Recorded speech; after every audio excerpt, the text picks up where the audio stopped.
करमी बियाहवा छोड़ी पियावा जोरे चलो जइमी।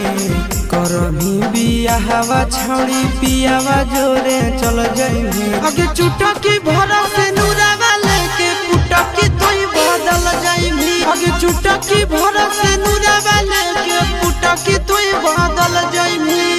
बैठी के बड़े जावा में करे जावा तोई निकल जइमी। बैठी के बड़े जावा में करे जावा तोई निकल जइमी। आगे चुटा की भरा से नूरावा लेके पुटा की तोई बदल जाइमी। आगे चुटा की भरा से